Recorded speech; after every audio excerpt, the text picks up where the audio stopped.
Southwest Tech, formerly known as the Career Development Center, or CDC, is a career and technical school that serves high school and adult students from southwestern Vermont and nearby parts of New York and Massachusetts.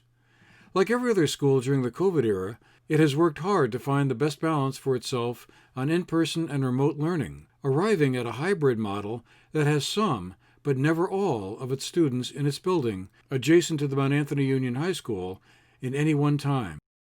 All schools face challenges with teaching remotely, but Southwest Tech's course offerings around vocational skills take that to another level, since for many of their students, the instruction is based heavily around hands-on learning, such as, for example, preparing this truck for a long-haul drive. We need to make sure that our air compressor builds and replaces the air in our tanks as quickly as it should. So we're going to wait till these needles come up to 85 psi, which is the next notch, in this truck anyway, the next notch after the red. Now if I step on the accelerator and speed the engine up, the compressor will build air faster.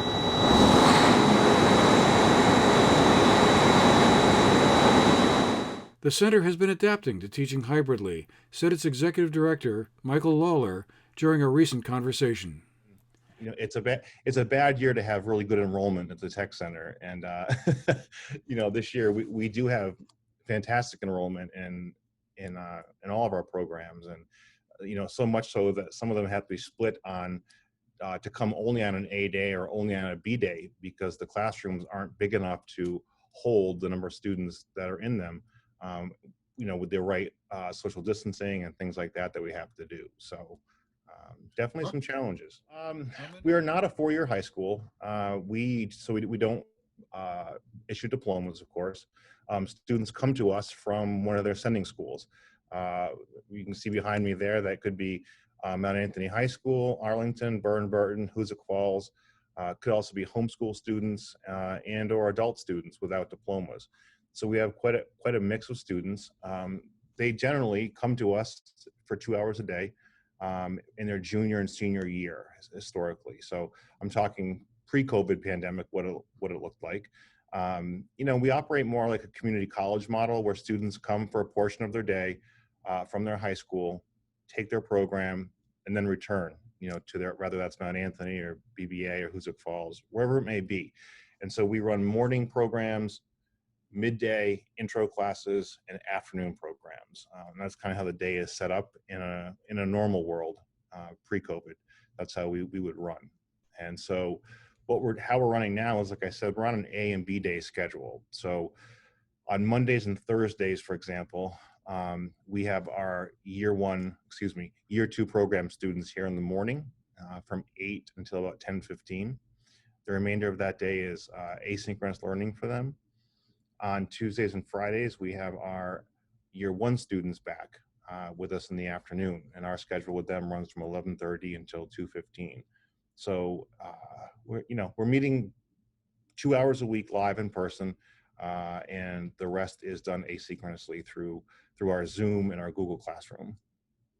So I'm assuming anyway, and correct me if I'm wrong, that a lot of what you're teaching is really hands-on heavy. And particularly in the tech classes, I would think, but maybe I'm not getting it clearly. No, is that the case, and if so, it must be really challenging to on the days when the kids aren't in the building to be teaching that sort of thing remotely. So the philosophy that we've taken is that the days that students are here, they are in their labs working, whether it be in the kitchen and culinary, or you know, out on the work site for forestry, or you know, in the automotive shop, or wherever it may be. And so days that students are here on campus, we ensure that they're in their shops, in their labs working, because those are the things that we cannot duplicate in a remote setting. It's impossible to do. So during the asynchronous time, what our teachers are working on are more academics in theory that they would cover while in the classroom, and not lab material, because the lab material is covered when they're here on site with us. So that's kind of how we've as we've reopened this fall, made that work. And then our mindset is knowing we cannot duplicate the lifts, the kitchen, we can't do that at home. But we can teach the foundations and the basics and the academics remotely. It's not ideal for every student. We understand that. And we do have some, some cases of students coming in and working extra with their instructor, or those who are struggling with online learning, providing them internet access and accessibility to our building. And we would like to see kids every day. I mean, our best days, Andrew, are the days that there's kids here. That's what we love. So we run a school, and I will say that it's definitely a very different experience for us as adults in the building. I think the students have adapted better than we have, honestly. And the nice thing about our tech center is almost all, I would say 90% of our classrooms are contained. They have their own lab, their own classroom space, their own bathroom. Everything's all right there. So the students don't need to leave that classroom space while they're here. And so those students are kept in those rooms for the 2+ hours that they're here, which goes by very quickly, by the way. We provide them with bottled water. We also serve them lunch before they leave, bagged lunches on their way out. So it's we feel very confident, Andrew, in the procedures that we've put in place, both when kids arrive and when students leave. They also leave in a very staggered pattern. We dismiss by school. We start with Arlington, and then Burton, and then Hoosick Falls, Mount Anthony Bussers, and then Mount Anthony walkers and drivers. So there's no one time the halls are full of students. It's a very methodical process. And we all do something different now. The daily routines aren't the same. So in the morning, I stand out front as the greeter, and we take the temperatures and do the health checks.